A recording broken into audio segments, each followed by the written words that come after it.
नमस्कार, स्वागत है आप सभी का। दिन के 11 बज चुके हैं और वक्त हो चला है समाचारों में हेडलाइंस का।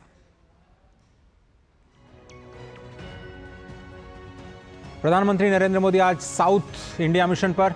तेलंगाना के करीमनगर में विपक्ष पर बोला हमला, कहा तीसरे चरण के चुनाव में कांग्रेस और इंडी गठबंधन का उड़ गया है तीसरा फ्यूज।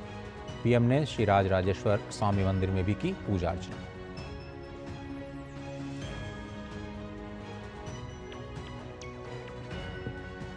गृहमंत्री अमित शाह आज महाराष्ट्र और यूपी में कर रहे हैं बीजेपी का चुनाव प्रचार। राजनाथ ओडिशा और जेपी नड्डा हिमाचल में व्यस्त। हैदराबाद में प्रियंका गांधी और यूपी में अखिलेश यादव समेत बाकी दल के नेता भी लगा रहे हैं पूरा जोर।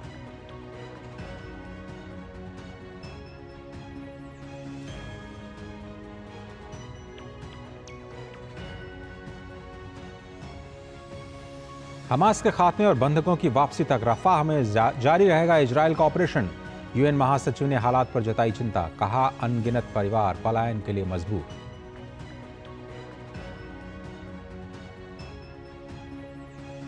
अमेरिका के पूर्व राष्ट्रपति डोनाल्ड ट्रंप के खिलाफ adult film star stormy Daniel ने दी गवाही। चुप रहने के लिए पैसे देने का भी लगाया आरोप।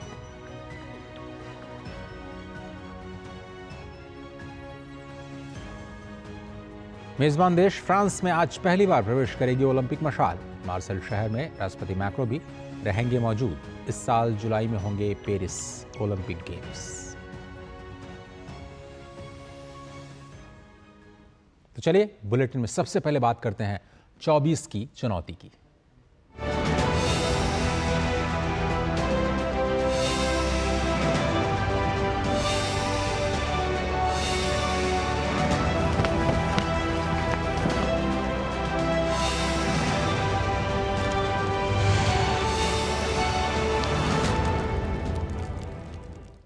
लोकसभा चुनाव के 3 चरण संपन्न हो चुके हैं। अब 4 चरण और बाकी हैं, जिसके लिए सभी राजनीतिक दलों ने अब पूरा जोर लगा दिया है। हालांकि सभी दल अपनी जीत का दावा कर रहे हैं, लेकिन 4 जून को नतीजे बताएंगे कि केंद्र में किसकी सरकार होगी। बहरहाल आज प्रधानमंत्री मोदी चुनाव प्रचार के लिए दक्षिण राज्यों के दौरे यानी आंध्र प्रदेश और तेलंगाना में हैं। अब से थोड़ी देर पहले उनकी पहली चुनावी रैली करीमनगर में हुई। वहां पर उन्होंने कहा कि देश में सिर्फ बीजेपी की सरकार ही सभी वर्गों का विकास कर सकती है। पीएम ने यहां विपक्षी दलों को आड़े हाथों लिया। कहा कि कल देश में तीसरे चरण के चुनाव में कांग्रेस और विरोधी गठबंधन का तीसरा फ्यूज उड़ गया है और अभी 4 चरणों का चुनाव बाकी है।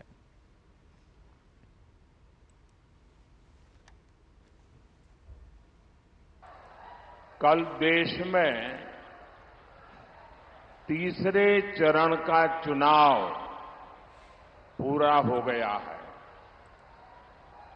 तीसरे फेज में कांग्रेस और इंडी अलायंस का तीसरा फ्यूज उड़ गया है। अभी 4 चरण के चुनाव बाकी है। जनता जनार्दन के आशीर्वाद से बीजेपी और एनडीए तेजी से विजय रथ को जनता जनार्दन आगे ले जा रही है। यहां करीमनगर में तो आपने बीजेपी एमपी की जीत पहले ही सुनिश्चित कर दी है। कांग्रेस की हार यहां इतनी पक्की है कि बहुत मुश्किल से वो किसी को चुनाव लड़ने के लिए मना पाई और बीआरएस का यहां कोई अता पता ही नहीं है। और अपनी चुनावी रैली से पहले पीएम मोदी ने आज करीमनगर में श्री राज राजेश्वर स्वामी मंदिर में जाकर की पूजा अर्चना की।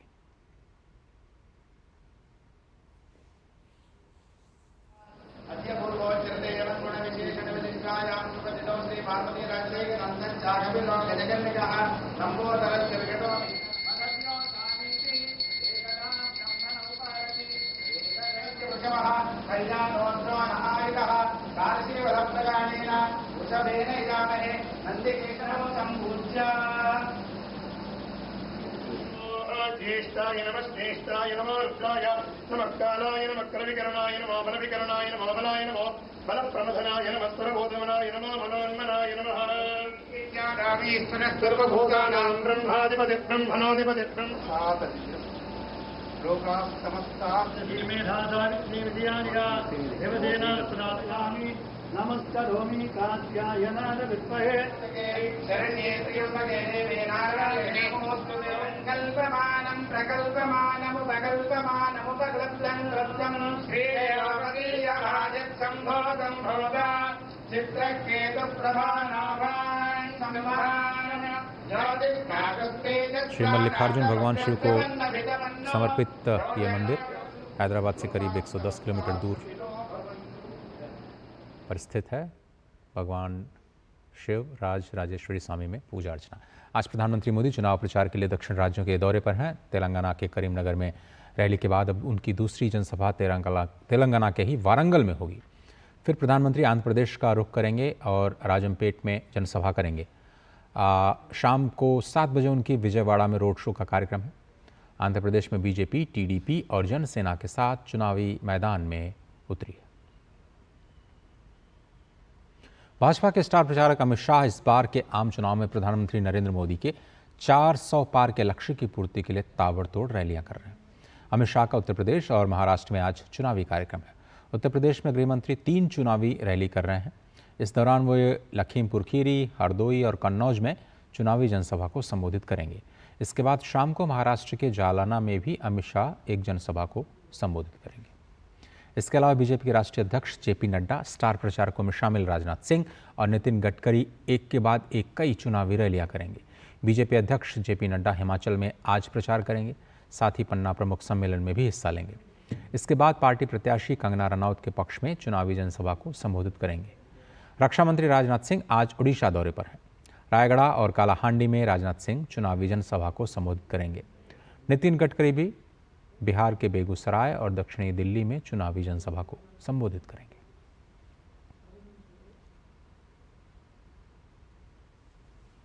कांग्रेस पार्टी के महासचिव और स्टार प्रचारक प्रियंका गांधी वाड्रा आज हैदराबाद में वोट अपील करेंगी। यहां वो कांग्रेस प्रत्याशी मोहम्मद वलीउल्लाह समीर के पक्ष में चुनावी रैली करेंगी। यहां से फिलहाल AIMIM के असदुद्दीन ओवैसी सांसद हैं और इस बार भी चुनाव लड़ रहे हैं। वहीं बीजेपी ने इस बार फायरब्रांड नेता माधवी लता को मैदान में उतारा है। हैदराबाद का चुनाव इस वजह से बहुत दिलचस्प हो चुका है।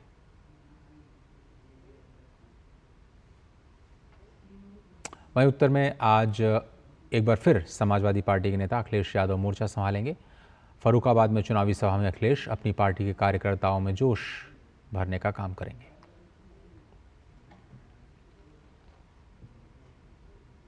कांग्रेस नेता सैम पित्रोदा के विरासत कर को लेकर के की गई टिप्पणी पर मशहूर अर्थशास्त्री गौतम सेन ने अपनी प्रतिक्रिया दी। उन्होंने कहा कि यह बहुत समझदारी भरा विचार नहीं है और इसकी बात करने वाले लोग भारत के मित्र नहीं हैं। राहुल गांधी के रीडिस्ट्रीब्यूशन ऑफ वेल्थ वाले बयान पर अर्थशास्त्री गौतम सेन ने कहा कि राहुल गांधी द्वारा जिस रीडिस्ट्रीब्यूशन ऑफ वेल्थ की बात की जा रही है वो सिस्टम भारत में काम नहीं करने वाला। इसे लागू करने से अर्थव्यवस्था पर बुरा असर पड़ेगा। Only about 12 crore people have wealth in excess of 102 crores each. But almost all of this is invested in their businesses. So you will have to liquidate their businesses in order to take away their wealth. So your local shopkeeper, your local store, your repair shop, all of this will be worth 5 crore, maybe 10 crore maximum less.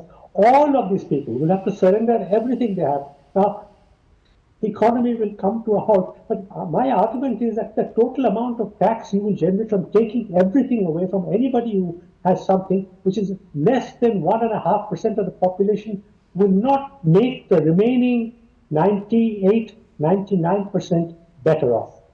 They will simply suffer within the next 6 months. And bear in mind, you will have to do this survey every year or every 2 years to see what the wealth distribution is. Can you contemplate tax inspectors visiting every single household and every single business, big and small, How can this be done? I can't see any possibility of this happening. इसके साथ ही अर्थशास्त्री गौतम सेन ने मोदी सरकार की तारीफ की। उन्होंने कहा कि भारत में पिछले 10 सालों में जो आर्थिक सुधार हुए हैं वो भारत की प्रगति को आगे बढ़ा रहे हैं। We've had better redistribution in the last 10 years from growth, from real goods, like creating road networks, bringing water to people's home, giving them toilets, giving them health care, giving them subsidized gas, which is an improvement in the real living standards of people, and that has already been measured by UNICEF as amounting just from Shauchalaya to 4,000 rupees per month per household. You know, as an Indian, I have no stake because I am abroad, but I see this and I am filled with hope that this will continue, because redistribution in this way is the only way it is possible and extremely, extremely desirable, because we have always been a country of the mass of poor. And I do sincerely believe that the current administration led by Narendra Modi is deeply committed to improving the welfare of the poor.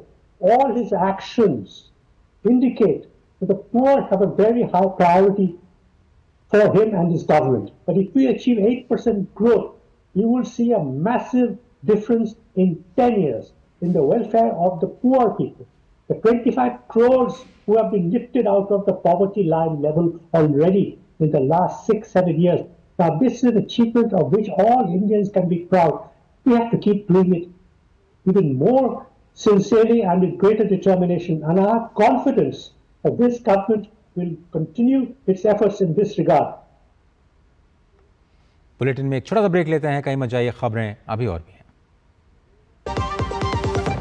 7 बज गए, एक दिन जल्दी उठाने को बोला था, फिर भी। कहाँ जाना है सुबह सुबह? वोट डालने जाना है अम्मा। हाँ तो आराम से चली जाना, भागी क्यों जा रही है? भागते तो हम पहले थे, भोर 4 बजे खेत में। अब जिस व्यक्ति ने हमें हमारे घर पर इज्जत घर बनवा के हमें सुरक्षा दी है, उसे वोट देने तो भागकर ही जाएंगे ना। जिसकी गारंटी ने जिंदगी संवारी, उसको वोट देने की गारंटी हमारी। कमल का बटन दबाएं, भाजपा को जिताएं। हरियाणा के पूर्व मुख्यमंत्री और भाजपा के वरिष्ठ नेता मनोहर लाल खट्टर ने 3 निर्दलीय विधायकों के समर्थन वापस लेने पर प्रतिक्रिया देते हुए कहा कि इससे हरियाणा में भाजपा की सरकार पर कोई फर्क नहीं पड़ेगा। यदि वो अविश्वास प्रस्ताव भी लाते हैं तो भी वो गिर जाएगा। उन्होंने विधानसभा में पर्याप्त समर्थन रहने का दावा किया है। वो निर्दलीय है तो निर्दलीय है, उसका तो हम क्या कर सकते हैं। इसलिए समर्थन में आज बहुत लोग साथ खड़े हैं, और ये जो अपनों को संभाल के रखें, जिस दिन खुल गया हिसाब किताब तब इनको ध्यान में आएगा कि बहुत लोग हमारे संपर्क में भी हैं, चाहे मेन मुख्य विपक्षी दल है 30 मेंबर का। अब 30 मेंबर से वो क्या करना चाहते हैं, जो करना है सो कर लें। 30 मेंबर के लोग अविश्वास प्रस्ताव भी लाएंगे तो वहीं गिरेंगे, और उनके भी कितने हमारे साथ खड़े होंगे, कितने बाकी दलों के हमारे साथ खड़े होंगे, ये उनको नहीं पता, हमें पता है। बहुजन समाज पार्टी के राष्ट्रीय संयोजक पद से मायावती द्वारा अपने भतीजे आकाश आनंद को हटाने पर अब उत्तर प्रदेश में राजनीति गर्मा गई है। भाजपा प्रवक्ता राकेश त्रिपाठी ने कहा कि मायावती जी बसपा को प्राइवेट लिमिटेड कंपनी की तरह चलाती हैं।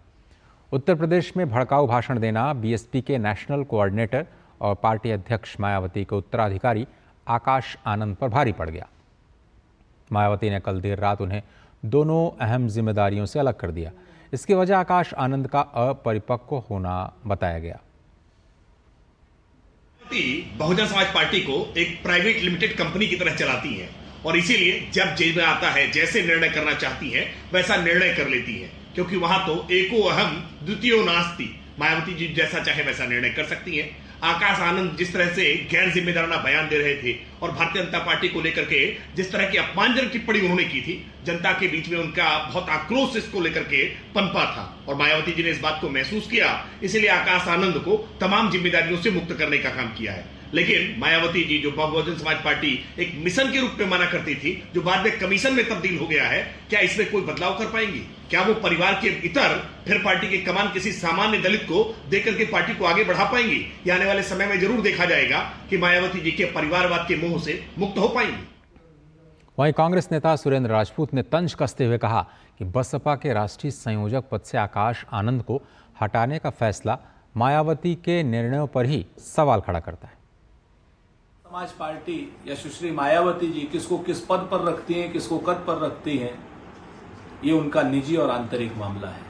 लेकिन एक चीज तय है कि जिस प्रकार से उन्होंने श्री आकाश आनंद जी को कोऑर्डिनेटर के पद से हटाया है और एक शब्द इस्तेमाल किया है मैच्योरिटी, तो उस पर मायावती जी के निर्णयों पर गंभीर प्रश्न खड़े होते हैं। अगर वो मैच्योर थे तो उन्हें बनाया क्यों था?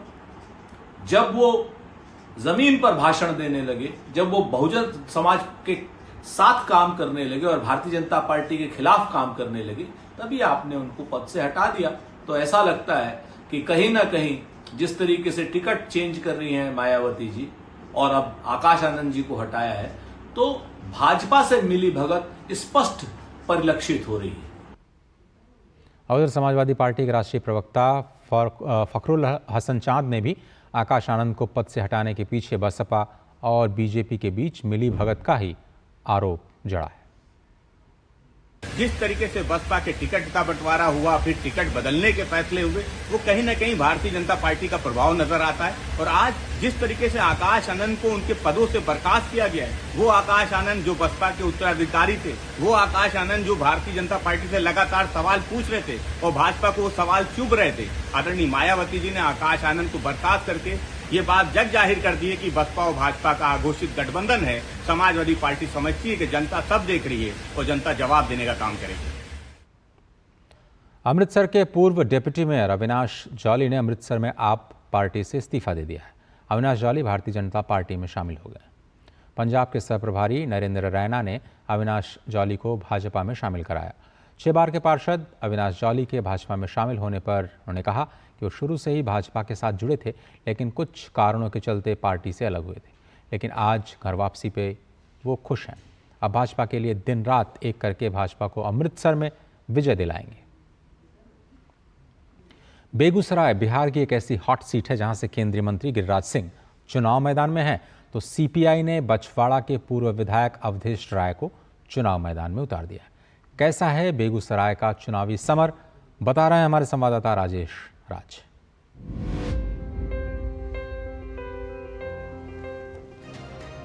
राष्ट्रकवि रामधारी सिंह दिनकर की जन्मभूमि और बिहार के प्रथम मुख्यमंत्री बिहार केसरी डॉक्टर कृष्ण सिंह की कर्मभूमि बेगूसराय हमेशा से सुर्खियां बटोरता रहा है।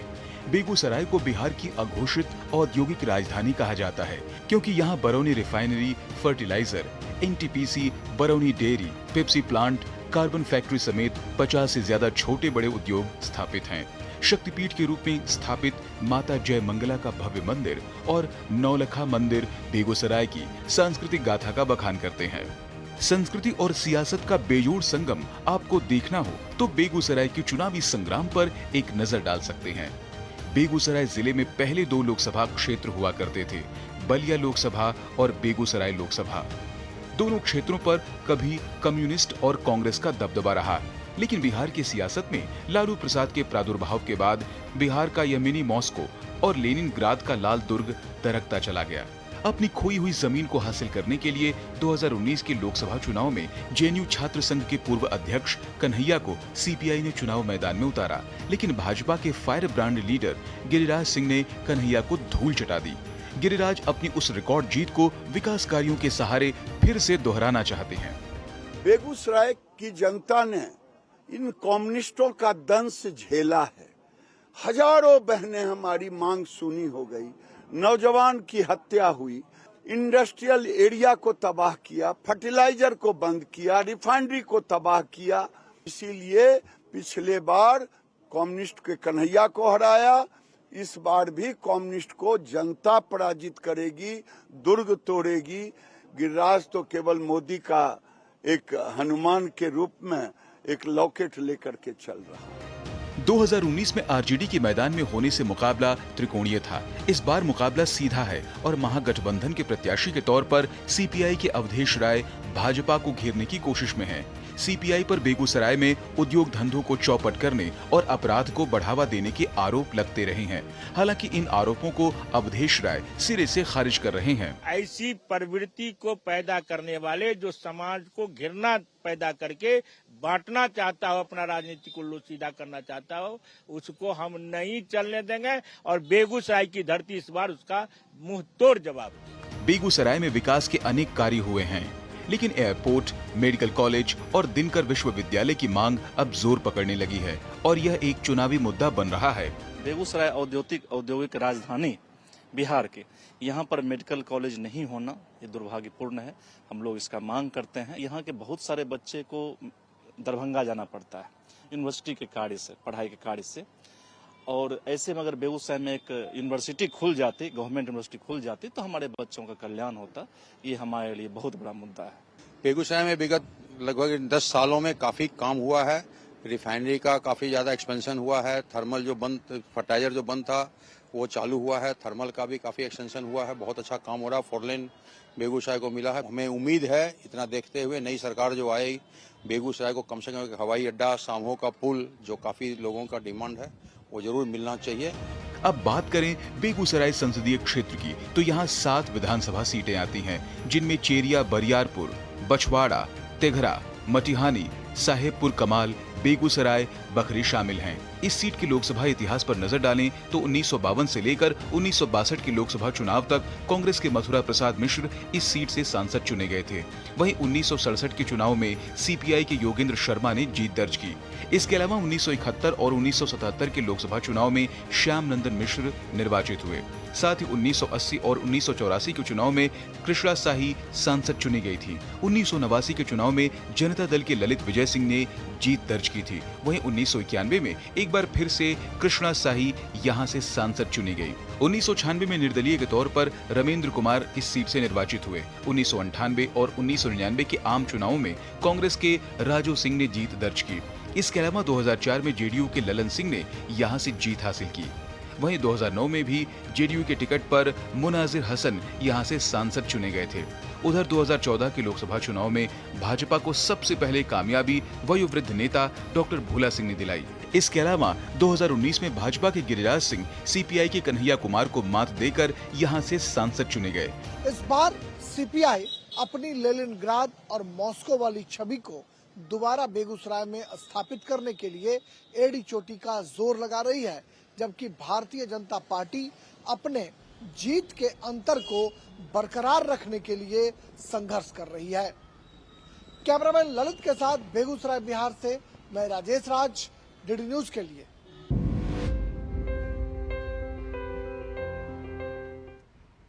एक छोटा सा ब्रेक लेते हैं, आप देखते रहिए समाचार। 7 बज गए, एक दिन जल्दी उठाने को बोला था, फिर भी। कहाँ जाना है सुबह सुबह? वोट डालने जाना है अम्मा। हाँ तो आराम से चली जाना, भागी क्यों जा रही है? भागते तो हम पहले थे, भोर 4 बजे खेत में। अब जिस व्यक्ति ने हमें हमारे घर पर इज्जत घर बनवा के हमें सुरक्षा दी है, उसे वोट देने तो भाग कर ही जाएंगे ना। जिसकी गारंटी ने जिंदगी संवारी, उसको वोट देने की गारंटी हमारी। कमल का बटन दबाएं, भाजपा को जिताएं।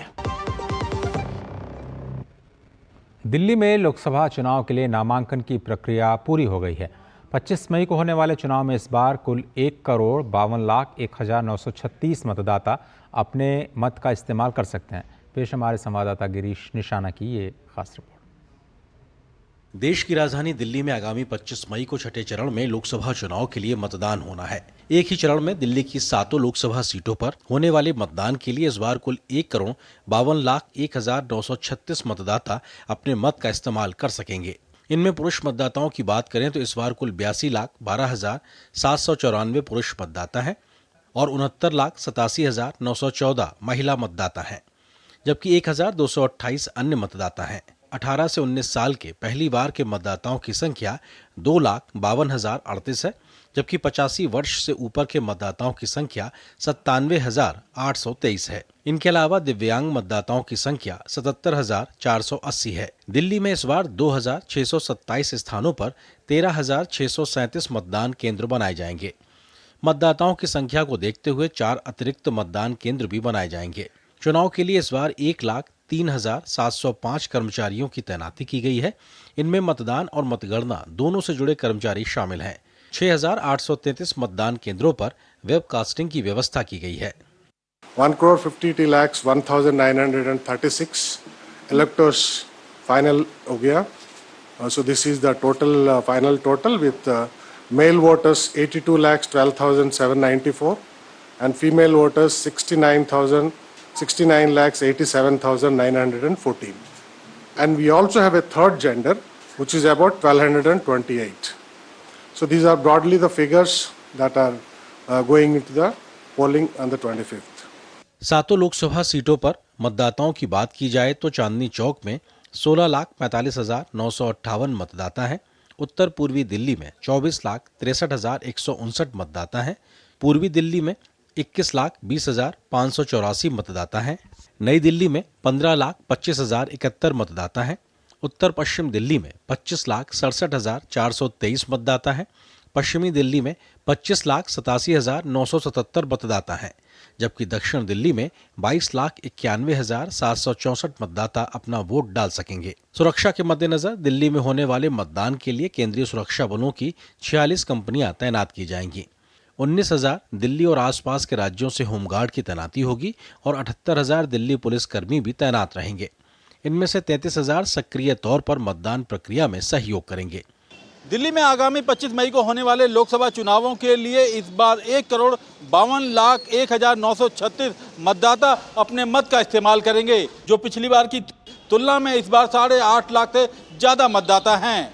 इसमें इस बार अगर पहली बार वाले मतदाताओं की बात की जाए तो करीब 2.5 लाख से ज़्यादा मतदाता पहली बार मतदान करेंगे, जिनकी उम्र 18 से 19 साल है, जबकि अगर 85 साल से ज़्यादा उम्र के मतदाताओं की बात की जाए तो करीब 97,000 से ज़्यादा इनकी संख्या है। कैमरामैन संजीव शर्मा और मनोज चोपड़ा के साथ गिरीश निशाना, डीडी न्यूज, दिल्ली। राजस्थान के बाड़मेर लोकसभा क्षेत्र के दुधवा खुर्द गांव में पोलिंग बूथ नंबर 50 पर आज पुनर्मतदान हो रहा है। सुबह 7 बजे से शाम 5 बजे तक ये मतदान होगा। पुनर्मतदान वाले बूथ पर 1,294 मतदाता अपने मताधिकार का प्रयोग करेंगे। सुबह से ही लोग इस बूथ पर आकर के मतदान कर रहे हैं। इस सीट पर त्रिकोणीय मुकाबला है। भाजपा की ओर से केंद्रीय मंत्री कैलाश चौधरी प्रत्याशी हैं, वहीं कांग्रेस की तरफ से उम्मीदाराम बेनीवाल प्रत्याशी हैं, तो निर्दलीय प्रत्याशी रविंद्र सिंह भी भाटी कड़ी टक्कर दे रहे हैं। लोकसभा चुनाव में ज़्यादा से ज़्यादा लोग मतदान केंद्रों तक पहुंचे, इसके लिए महाराष्ट्र के पुणे में सबसे ऊंचाई पर मतदान केंद्र बनाया गया है। पुणे के रायरेश्वर में 160 मतदाताओं के लिए ये मतदान केंद्र बनाया गया। मतदान दल लोहे की सीढ़ी के सहारे 1 घंटे तक सफ़र कर इस मतदान केंद्र पर पहुंच रहा है।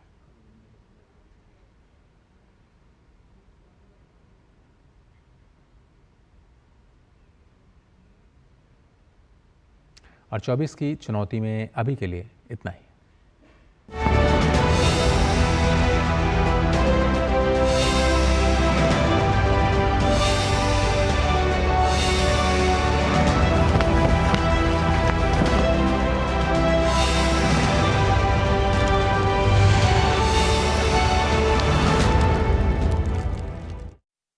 प्रधानमंत्री नरेंद्र मोदी से मुलाकात के बाद पूर्व प्रधानमंत्री नरसिम्हा राव के पोते एनवी सुभाष ने खुशी जाहिर की है। एनवी सुभाष ने कहा कि हमने न केवल राजनीतिक मुद्दों पर चर्चा की, बल्कि लगभग 30-45 मिनट तक विज्ञान, प्रौद्योगिकी, स्वास्थ्य और शिक्षा पर भी चर्चा हुई। कल हैदराबाद में पीएम मोदी ने पूर्व प्रधानमंत्री के परिवार के सदस्यों से भी मुलाकात की थी।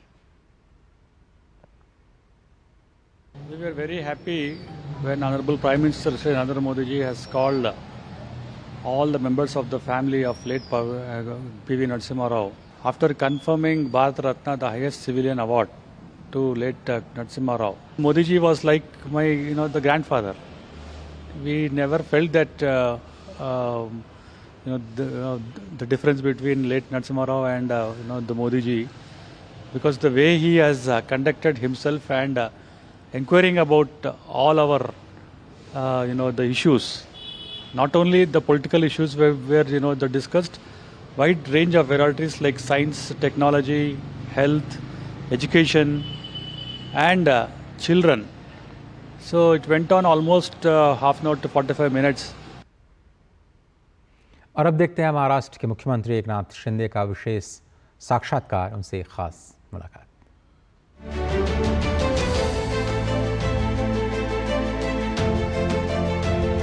देश भर में लोकसभा चुनावों को लेकर जो राजनीतिक पंडितों में चर्चा हो रही है, सभी एक मत से ये कह रहे हैं कि इस लोकसभा चुनाव में अगर सबसे जटिल किसी प्रदेश का चुनाव है तो वो महाराष्ट्र का है। इतनी जटिलताओं, इतने बदलते समीकरणों के बीच जो भारतीय जनता पार्टी, शिवसेना और एनसीपी की मिलीजुली सरकार चल रही है, इस महायुति को लोकसभा चुनाव में कैसे पार लगाएंगे, ये जानने के लिए आज हम बात करेंगे महाराष्ट्र के मुख्यमंत्री श्री एकनाथ शिंदे से। डीडी न्यूज़ के लिए समय निकाला। नमस्कार और स्वागत है आपका। धन्यवाद। दूरदर्शन के देश के इस प्रचार माध्यम पे।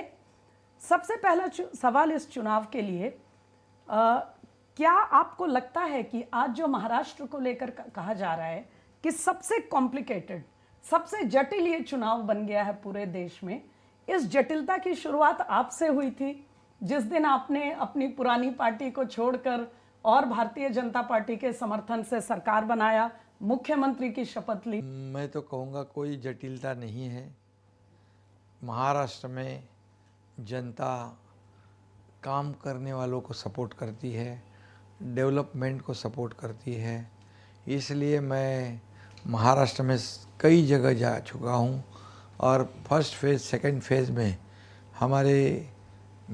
मुझे पूरा विश्वास है कि महायुति की सीटें सबसे ज़्यादा आएगी।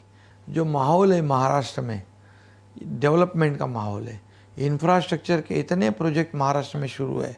जो महाविकास आघाड़ी में हमारी सरकार से पहले गवर्नमेंट ने सब कुछ ठप कर दिया था, सब काम बंद पड़े थे, सब स्पीड ब्रेकर डाल रखे थे, उसको सबको हमने उखाड़ दिया और पूरी तरह डेवलपमेंट का दरवाज़ा खोल दिया। और आज देख रहे लोग सब जगह काम शुरू है। अटल सेतु, समृद्धि हाईवे, मेट्रो कार शेड, कई ऐसे प्रोजेक्ट है जो गेम चेंजर प्रोजेक्ट है। वो महाराष्ट्र की जनता के लिए और महाराष्ट्र के प्रगति के लिए बहुत ही फायदेमंद है। ऐसी योजनाएं हमने की, हमारी सरकार ने, किसानों के लिए, महिलाओं के लिए, युवाओं के लिए, कामगारों के लिए, सभी लोगों को हमारी सरकार ने लाभ देने का निर्णय लिया। लाभ भी शुरू हुआ। इसलिए राज्य में जो पहले सरकार में निगेटिविटी थी, वो निगेटिविटी अब दूर हो चुकी है। काम करने वाली सरकार आई है, सुनने वाली सरकार आई है। पहले तो कोई सुनवाई नहीं थी और इसीलिए सुनवाई नहीं थी, इसलिए तो हमने निर्णय ले लिया। जो विचारधारा होती है शिवसेना और भारतीय जनता पार्टी की, जो आइडियोलॉजी है, सेम आइडियोलॉजी, लेकिन उबाटा उद्धव जी ने उसको छोड़ दिया मुख्यमंत्री बनने के लिए और कांग्रेस का साथ पकड़ लिया। मुख्यमंत्री जी, आपने उद्धव जी का नाम लिया, इसलिए समझना चाहती हूँ कि जब आपने यहाँ सरकार बनाई भाजपा के समर्थन से, तो ये ठीक है कि अधिकांश जो एमएलएज और एमपीज थे वो आपके साथ आ गए और इसीलिए आपका जो शिवसेना का जो धड़ा था उसी को आधिकारिक शिवसेना का वो भी मिल गया, रिकॉग्निशन भी मिल गया। लेकिन वो ये कहते हैं कि एमएलए एमपी तो आपके साथ हैं, लेकिन जो शिवसेना का वास्तविक जमीनी काडर है और शिवसेना का जो पूरे प्रदेश में समर्थक वर्ग है, वोटर है, उसकी जो सिंपैथी है, उसकी सहानुभूति उद्धव जी के साथ चली गई और आपके पास केवल पावर वाले लोग रह गए। ये तो सिर्फ परसेप्शन क्रिएट करने की कोशिश उन्हीं की तरफ से हो रही है। घर में बैठने वाले लोगों के साथ कोई सिंपैथी नहीं होती, फेसबुक लाइव करने वालों के साथ सिंपैथी नहीं होती, फील्ड पे काम करने वालों के साथ सिंपैथी होती। लोगों को क्या चाहिए? काम चाहिए, डेवलपमेंट चाहिए, स्कीम्स चाहिए। गाली गलौज, आरोप, ये लोगों को अच्छा नहीं लगता है। और आज हमारी सरकार काम कर रही है। और आज आप कैडर की बात करेंगे तो हजारों लाखों शिवसैनिक रोज हमारे साथ आ रहे हैं, हमारी पार्टी का साथ दे रहे हैं, क्योंकि हमारे साथ बाबा साहब ठाकरे जी के विचार है, हमारे पास उनकी आइडियोलॉजी है और हमारे पास डेवलपमेंट है। आज अगर उनके साथ सिंपत्ति होती तो ग्राम पंचायत के चुनाव जब हो गए तो हमारी महायुति सबसे नंबर पे, आगे नंबर पे थी, पहले नंबर पे थी। उनका तो नंबर ही कहाँ गायब हो गया पता नहीं। जब आपने मुख्यमंत्री की शपथ ली उस समय और उसके बाद कई महीनों तक आपको लेकर भी बहुत ही व्यक्तिगत हमले और उसमें भी बड़े कटु विशेषण आपके बारे में, बहुत से नेम कॉलिंग हुई आपको लेकर भी। तो आप जब अपनी जर्नी को देखते हैं, अपनी राजनीतिक यात्रा को, आप एक बहुत साधारण परिवार में आपकी जड़ें, किसान का बेटा हूँ मैं, किसान परिवार से आते हैं आप और एक आम कार्यकर्ता की तरह आप काम करते रहे। स्वर्गीय बाला साहब जी के नेतृत्व में आपने काम किया, उद्धव जी के नेतृत्व में भी बहुत साल तक आपने पार्टी की सेवा की और अब आप मुख्यमंत्री के पद पे हैं। जब इस तरह के नाम, ऐसे विशेषण आपको दिए जाते हैं तो कुछ तो मन में कचोटता होगा। देखिए, जो विशेषण वो हमें लगाते हैं वो लागू उनको होता है, क्योंकि 2019 को मैंडेट महाराष्ट्र की जनता ने शिवसेना बीजेपी को दिया था और खुद के स्वार्थ के लिए, कुर्सी के मोह में, कुर्सी पाने के लिए उन्होंने बाला साहब ठाकरे जी के विचार को त्याग दिया, इस महाराष्ट्र की जनता के साथ धोखा किया, भारतीय जनता पार्टी के पीठ में खंजीर कोप दिया। तो जो हमें बात करते हैं वो तो लागू उनको होता है। लेकिन आपने भी तो उनके साथ सरकार में आप रहे, आपने पूरा समय दिया उनको। बिल्कुल, लेकिन जब पार्टी में रहने के, मैं मुख्यमंत्री नहीं था, अधिकार तो उनको थे। पूरे अधिकार का इस्तेमाल शिवसेना बढ़ाने के लिए नहीं किया उन्होंने। शिव सैनिकों पर अन्याय हो रहा था, कई शिव सैनिक जेल में जा रहे थे, ये बैठे थे अपनी कुर्सी पे। विधायक बोल रहे थे हम कैसे फेस करेंगे हमारे मतदाताओं को, काम नहीं करेंगे, फंड्स नहीं मिलेंगे तो प्रकल्प कैसे होंगे, तो हम क्या मुंह दिखाएंगे। ये सब चारों बाजू से ये सब हुआ और उनको सिर्फ मुख्यमंत्री की कुर्सी प्यारी थी, ना शिवसैनिक प्यारा, ना विधायक प्यारा, ना राज्य प्यारा। मुख्यमंत्री तो ऐसी हालत में बहुत दिलचस्प बात आपने शुरुआत में कही कि सुनवाई वाली सरकार जो लोगों की बात सुनती है। आम तौर पर मैं कम से कम 2-2.5 दशकों से ये एक कॉमन टिप्पणी हर मुख्यमंत्री की सुनती आती हूँ, वो किसी भी पार्टी से हो, इससे फर्क नहीं पड़ता। किसी भी सीएम की पहली शिकायत होती है कि केंद्र में सुनवाई नहीं होती। आपने तो एक बड़ा फैसला लिया और उस पार्टी के साथ आकर सरकार में है जिसका केंद्र में भी है और डबल इंजन की सरकार बीजेपी का एक बड़ा नारा भी है। आप जब प्रधानमंत्री जी के पास प्रदेश से संबंधित, प्रदेश के हित का कोई मुद्दा लेकर जाते हैं, कुछ प्रोजेक्ट्स के बारे में, विकास की बात करते हैं, उनके साथ जो आपका अभी तक का अनुभव है, आप क्या कहना चाहेंगे? बहुत ही पॉजिटिव, प्रैक्टिकल और सकारात्मक उनका इस महाराष्ट्र राज्य के साथ लगाव है, क्योंकि यहाँ पर पोटेंशियल है डेवलपमेंट के लिए। यह पूरी तरह महाराष्ट्र एक बहुत बड़ा स्टेट है और इससे ये स्टेट का विकास होना चाहिए, ऐसे प्रधानमंत्री चाहते हैं। हमारा हर एक प्रस्ताव हमने भेजा हुआ उसे मान्यता मिलती है, सैंक्शन किया जाता है। रेलवे का हो, रास्ते का कनेक्टिविटी हो, वंदे भारत हो, अर्बन डेवलपमेंट हो,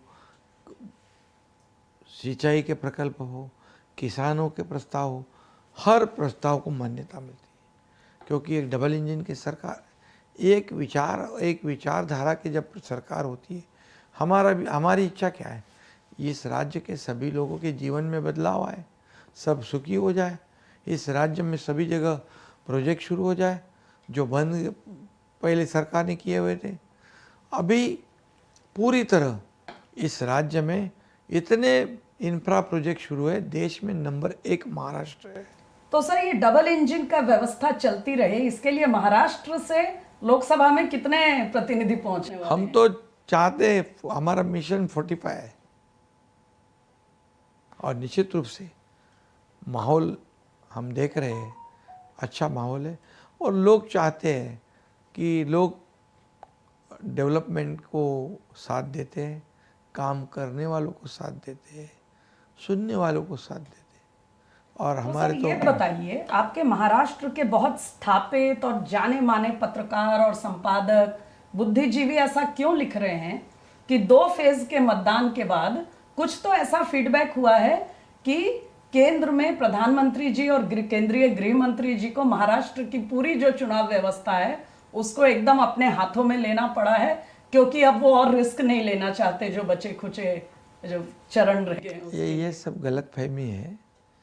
आपको मैं विश्वास के साथ कहूँगा, दावे के साथ कहूँगा, इस महाराष्ट्र से मेजॉरिटी सीट महायुति को मिलेगी, क्योंकि हमारी सरकार ने काम किया है 2 साल में, और 10 साल में मोदी जी ने केंद्र में जो काम किया है कांग्रेस ने 50-60 साल में नहीं किया, और इसलिए देश का नाम जो पूरी दुनिया में रोशन हुआ है।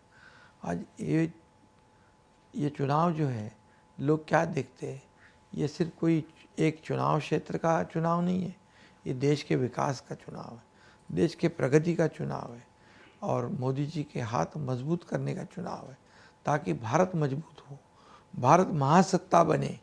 ये संकल्प निर्धार मोदी जी ने किया है, और लोग देखते हैं सामने कॉम्पिटिटर कौन है, जो राजनीति बस टाइम पास के लिए करते हैं वो उनको प्रधानमंत्री बना सकते हैं। ये जो इंडिया अलायंस है वो कहते हैं कि 1-1 साल का प्रधानमंत्री बने। ये क्या कोई नगर पालिका है, क्या महापालिका है, क्या कॉर्पोरेशन है? सर ये बताइए, बीजेपी के साथ तो कहा जाता है कि आपकी जो अंडरस्टैंडिंग है, समीकरण आपके फिर भी काफी हद तक सुचारू रूप से चले, लेकिन बार बार ये चर्चा में आती है कि जब से अजित पवार जी एनसीपी से टूटकर आए और अब तो उन्हीं के पार्टी को आधिकारिक एनसीपी का दर्जा मिला है, आपके और उनके बीच कहीं ना कहीं कुछ ऐसी बात है कि जो सरकार का बैलेंस है वो वैसा नहीं रहा जैसा आपके और भाजपा के बीच में चल रहा है। ऐसा कुछ नहीं, वो भी काम करने वाले हैं, अजीत पवार भी काम करते हैं, वो भी पॉजिटिव और प्रैक्टिकल है, हार्ड वर्क करते हैं, और क्या चाहिए लोगों को। मैं सुबह से लेके देर रात तक काम करता हूँ, सुबह तक काम करता हूँ, वो सुबह आते हैं, वो जल्दी शुरुआत करते हैं। देवेंद्र जी हमारे दिन भर काम करते हैं। ये 24/7 चलने वाली सरकार है। पर सर ये तो रूटीन की बात है ना, दिनचर्या किसी की कुछ है, किसी की कुछ है। यहाँ तो मामला तो दिल मिलने का, हृदय से मिलकर काम करने का। देखिए, इसमें हमारा मकसद क्या है, इस राज्य को आगे बढ़ाना, ये राज्य का विकास करना। अजित पवार आए क्यों, उन्होंने साथ में क्यों आए? क्योंकि उन्होंने कहा हम मोदी जी के नेतृत्व पर विश्वास करते, मोदी जी देश को आगे बढ़ा रहे और राज्य का विकास हो रहा है, ये देख रहे। वो भी पहले साथ में थे हमारे सरकार में, तो उनको ये मालूम था कि पहले वाली सरकार क्या है, क्या थी, और अभी हमारी जो सरकार महायुति की है कितने पॉजिटिव है और प्रैक्टिकल है, इसलिए वो आए। और हमारा मकसद क्या है? मकसद सिर्फ और सिर्फ इस राज्य का विकास करना, राज्य को आगे बढ़ाना। सर एक चीज जानना चाहती हूँ, अभी अभी जो यहाँ विधानसभा में जो विपक्ष के नेता हैं उन्होंने एक बयान दिया यहाँ जब हमला हुआ था उसको लेकर, और शायद उनको तकलीफ थी उज्ज्वल निकम जी को उतारा गया है एक कैंडिडेट के रूप में, इसको लेकर उस पर बाद में आपकी भी प्रतिक्रिया आई और उसमें फिर कसाब को लेकर चर्चा हुई, ये सब बातें उसमें आई। कहीं ना कहीं क्या ये ज़रूरी है कि मुंबई का चुनाव हो या महाराष्ट्र का, हर बार चुनाव में पाकिस्तान को खींचना जरूरी होता है? पाकिस्तान का गुणगान कौन कर रहा है?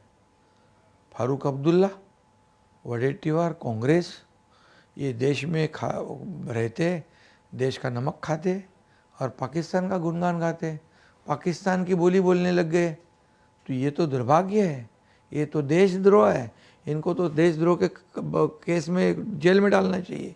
फारूक अब्दुल्ला अगर बोलते हैं कि पाकिस्तान के पास अणुबॉम्ब है, पाकिस्तान ने क्या चुड़िया भरी है, ये देश में है, हमारे देश के है या पाकिस्तान के? इसलिए मैंने कहा था ये कांग्रेस क्या कर रही है, जो कसाब जो हमारे मुंबई के ऊपर जिन्होंने हमला किया, सैकड़ों लोगों की जानें चली गई, वो कसाब के बारे में चिंता जताता है और हमारे जो शहीद हेमंत करकरे उनकी शहादत पे सवालिया खड़ा करता है। ये कौन सी देशभक्ति है? और ये शहीदों का अपमान है, देशभक्तों का अपमान है। इसका भुगतान तो उनको करना ही पड़ेगा। तो यानी अब यही मुद्दा रहने वाला है बचे खुचे महाराष्ट्र में चुनाव के सभी चरणों में। हमारा डेवलपमेंट का मुद्दा है, हम चुनाव लड़ रहे डेवलपमेंट को लेके, हमारा एजेंडा है डेवलपमेंट, और ये सब उनको पता है, अब हारने वाले हैं, फिर संविधान बदलेंगे, ये नए नए इशू ला रहे, नए सब बातें फैला रहे, क्योंकि उनको पता है कि महायुति ने विकास किया है, डेवलपमेंट किया है, मोदी जी ने 10 साल काम किया है, इसलिए जनता फिर से मोदी जी को प्रधानमंत्री बनाने का निर्धार। सर, जनता मोदी जी को तो शायद चुन लेगी जैसा सभी पोल्स और सर्वे में आ रहा है, लेकिन बात ये चल रही है कि ये पूरे देश पे तो लागू होता है, पर महाराष्ट्र में तो दरअसल ये एक तरह का वार्म अप चल रहा है। असली लड़ाई तो तब होगी जब कुछ महीने के बाद विधानसभा के चुनाव आएंगे, तब आप अपने आप को कहां पाएंगे? देखिए, अभी तो लोकसभा के चुनाव है, अभी हमारा एजेंडा यही है कि मोदी जी को प्रधानमंत्री बनाना है, ज़्यादा से ज़्यादा सीटें महाराष्ट्र से जाए, मोदी जी के हाथ मजबूत करे, ये हमारी प्रायोरिटी है, ये हमारी प्राथमिकता है, बाकी तो सब बाद में। चलिए मुख्यमंत्री जी, आपने चुनाव प्रचार के बीच हमारे लिए डीडी न्यूज़ के लिए समय निकाला, आपका बहुत बहुत आभार, और आपको जो मतदान जितने चरणों का रह गया है प्रदेश में उसके लिए शुभकामनाएं। नमस्कार। जोर हमेशा कायम रहेगा।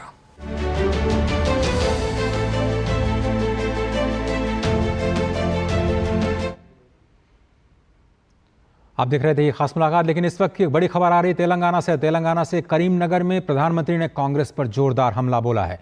चुनावी रैली में ये हमला बोला। प्रधानमंत्री मोदी ने सवाल पूछा कि कांग्रेस ने अचानक अडानी अंबानी का नाम लेना बंद क्यों कर दिया। पीएम ने पूछा कि जब से चुनाव घोषित हुआ है इन्होंने अंबानी अडानी को गाली देना ही बंद कर दिया। प्रधानमंत्री ने कांग्रेस से सवाल किया कि शहजादे घोषित करें इस चुनाव में अंबानी अडानी से कितना माल उठाए। एक बड़ा आरोप प्रधानमंत्री ने आज अपने दक्षिण भारत के दौरे के दौरान लगाया। इस चुनाव में अडानी अंबानी से कांग्रेस ने कितना माल उठाया, सीधे सवाल करते हुए कांग्रेस से प्रधानमंत्री ने कहा कि जरूर दाल में कुछ काला है, जवाब तो देना पड़ेगा देश को।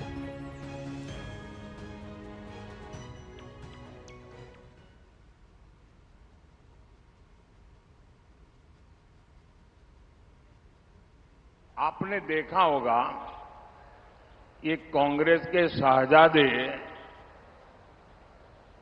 पिछले 5 साल से सुबह उठते ही माला जपना शुरू करते थे।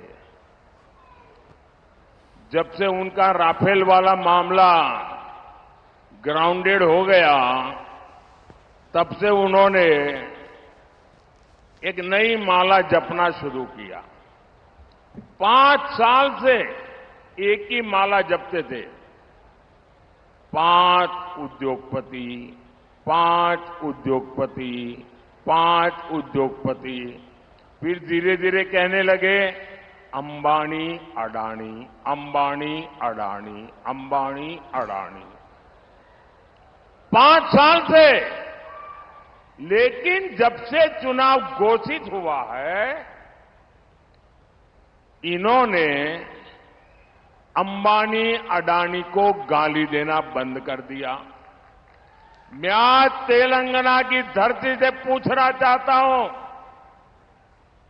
जरा ये शहजादे घोषित करें कि इस चुनाव में ये अंबानी अडानी से कितना माल उठाया है, काले धन के कितने बोरे भर करके रुपये मारे हैं, क्या टेम्पो भर करके नोटे कांग्रेस के लिए पहुंची है, क्या सौदा हुआ है। आपने रातों रात अंबानी अडानी इनको गाली देना बंद कर दिया। जरूर दाल में कुछ काला है। 5 साल तक अंबानी अडानी को गाली दी और रातों रात गालियां बंद हो गई। मतलब कोई न कोई चोरी का माल टेम्पो भर भर करके आपने पाया है। जवाब देना पड़ेगा देश को।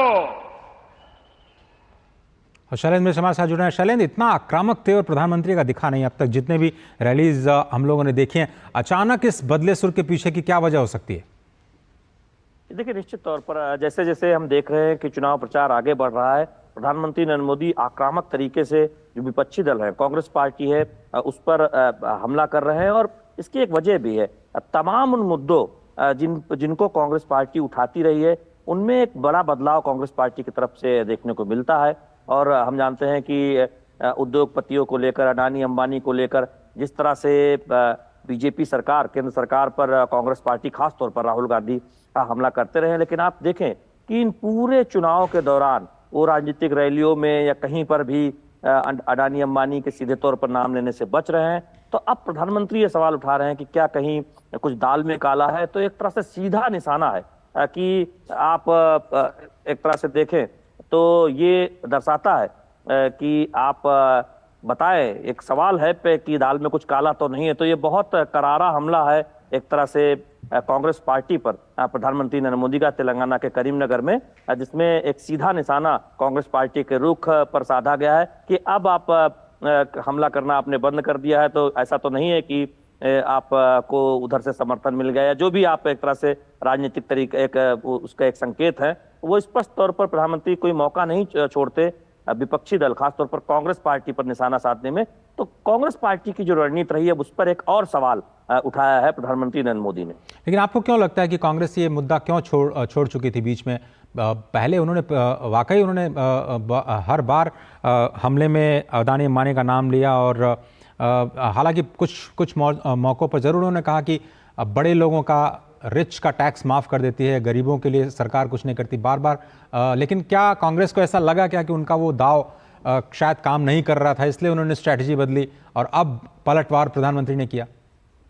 ये देखिए, कांग्रेस बेहतर जानती होगी, लेकिन एक राजनीतिक पत्रकार के तौर पर जितना मुझे समझ में आता है कि कांग्रेस पार्टी को कहीं ना कहीं ये लगा कि उद्योगपतियों पर इस तरह से सीधा हमला करके, सीधा उन पर आरोप लगाकर एक छवि कांग्रेस पार्टी की उद्योग विरोधी होती नजर आ रही है। तो उससे एक संदेश सही नहीं जा रहा है, और वो एक कांग्रेस पार्टी को दरअसल उस पर एक उन्होंने अपनी नई रणनीति अपनाई। लेकिन ये जरूर है कि इससे एक छवि और लगती है कि आप जिन मुद्दों को उठाते हैं आप उस पर क्या पलट जाएंगे सत्ता में आने के बाद, ये एक सवाल उठता है। इससे एक राजनीतिक तौर पर एक पार्टी की विश्वसनीयता भी उस पर सवाल उठता है, और यही वजह है कि प्रधानमंत्री नरेंद्र मोदी ने इतना करारा हमला बोला है। ये सवाल सिर्फ इस बात का नहीं है कि अडानी अंबानी का विरोध करते थे या उनको लेकर आप तमाम सवाल उठाते थे और आप चुप है। सवाल ये है कि आप किसी मुद्दे को 4-5 साल उठाते हैं और उस मुद्दे से पलट जाते हैं। तो इसका मतलब यह है कि आपके राजनीतिक दल के तौर पर, एक गठबंधन के तौर पर आपकी क्या विश्वसनीयता है, ये जनता को जानना जरूरी है कि मौके पर आप पलट जाते हैं या फिर अपने जो राजनीतिक लाभ गुणा गणित देख के या कुछ और जो बातें प्रधानमंत्री ने इशारा की कि दाल में कुछ काला तो नहीं है, तो ये आरोप भी गंभीर हो जाता है। तो ऐसे में एक राजनीतिक दल के तौर पर आपकी विश्वसनीयता पर भी सवाल उठता है, और राहुल गांधी पर तो ये सवाल कई बार उठ चुके हैं। खासतौर पर स्पष्ट तौर पर उन्होंने शहजादे का नाम लिया और बार बार वो शहजादे का जिक्र कर रहे हैं कि उनको ये जवाब देना चाहिए कि उन्होंने ये फैसला क्यों लिया। लेकिन क्या बीजेपी की भी रणनीति में भी आपको कुछ बदलाव दिखा है शैलेंद्र? क्योंकि पहले विकास के साथ शुरुआत की, उन्होंने 400 पार का नारा दिया और उसके बाद फिर एक पॉजिटिव सकारात्मक कैंपेनिंग दिख रही थी बीजेपी की तरफ से। लेकिन अब जैसे जैसे ये 3 चरण बीत चुके हैं, आधे लोकसभा सीट पर चुनाव हो गए हैं, अब प्रधानमंत्री खासतौर पर बीजेपी बिल्कुल आक्रामक तौर पर दिख रही है, काफ़ी ज़्यादा एक तरह से आक्रामकता दिखाई दे रही है अब चुनाव प्रचार में। देखिए, 3 बातें हैं अगर समझ दें अजय। पहली बात तो है कि जब चुनाव करीब आता है, पहला चरण होता है, तो राजनीतिक दल के तौर पर ये पार्टी चाहती है कि 10 साल में जो उसने किया है वो जोर शोर से जनता को बताया जाए, और उसके लिए हमने देखा कि एक बड़ा अभियान चला। लेकिन जैसे जैसे चुनाव आगे बढ़ता है और जो आरोप विपक्षी दल लगाते हैं, विपक्षी जिन मुद्दों को उठाते हैं, उनका एक जवाब भी राजनीतिक तौर पर देना जरूरी हो जाता है। तो बीजेपी को यह लगा कि जिन मुद्दों पर भ्रम फैलाने की कोशिश हो रही है, जिन मुद्दों पर केंद्र सरकार पर, प्रधानमंत्री नरेंद्र मोदी पर, बीजेपी पर निशाना साधा जा रहा है, उसका राजनीतिक पलटवार जरूरी है। इसीलिए आरक्षण का मुद्दा आप देखिए, बीजेपी ने बहुत सामने रखा कि कर्नाटक में क्या किया गया कि ओबीसी के आरक्षण में मुस्लिमों के आरक्षण को जिस तरह से जगह दी गई, यानी ओबीसी आरक्षण को एक तरह से कम किया गया। इसके साथ ही साथ तेलंगाना में क्या कुछ हुआ और इनकी मंशा क्या है देश में अगर सत्ता में आते हैं, ओबीसी आरक्षण में एक तरह से धार्मिक आधार पर आरक्षण, तो एक राजनीतिक पलटवार जिन मुद्दों को कांग्रेस पार्टी उठाती रही उस पर देना बीजेपी ने जरूरी समझा और यही वजह है कि आक्रामक रुख जो आप कह रहे हैं वो ज्यादा दिखाई दे रहा है, क्योंकि अब पलटवार करके एक जवाब दिया जा रहा है और उन मुद्दों पर कांग्रेस पार्टी और राहुल गांधी की रणनीति पर सवाल पूछा जा रहा है। उनसे पूछा जा रहा है कि आपकी मंशा क्या है, आरक्षण पर क्या आप धार्मिक आरक्षण चाहते हैं, विरासत कर पर जब सैम पित्रोदा इस तरह कहते हैं तो आपकी मंशा क्या, आप कुछ विरोध नहीं करते, सनातन पर आपके नेता इस तरह का बयान देते हैं, आपके सहयोगी तो आप चुप हो जाते हैं, राम मंदिर आप दर्शन करने के लिए नहीं जाते, आपके एक सहयोगी दल के नेता कहते हैं बेकार है, तो उस पर आप कांग्रेस का कोई खंडन नहीं आता, तो अब पलटवार किया जा रहा है। तो उसमें जाहिर तौर पर ये कहा जा रहा है कि आक्रामकता दिख रही है अब बीजेपी के। जी शैलेंद्र, बहुत धन्यवाद वक्त देने के लिए और इस एनालिसिस के लिए आपका शुक्रिया। लेकिन इस बीच कुछ और भी बड़े बयान आ रहे हैं जो इस राजनीतिक गर्मी को और भी बढ़ाने जा रहे हैं। सैम पित्रोदा एक बार फिर से सुर्खियों में है, क्यों? आपको लगातार अपडेट देते रहेंगे। फिलहाल इस खास बुलेटिन में सिर्फ इतना ही। दीजिए इजाजत, नमस्कार।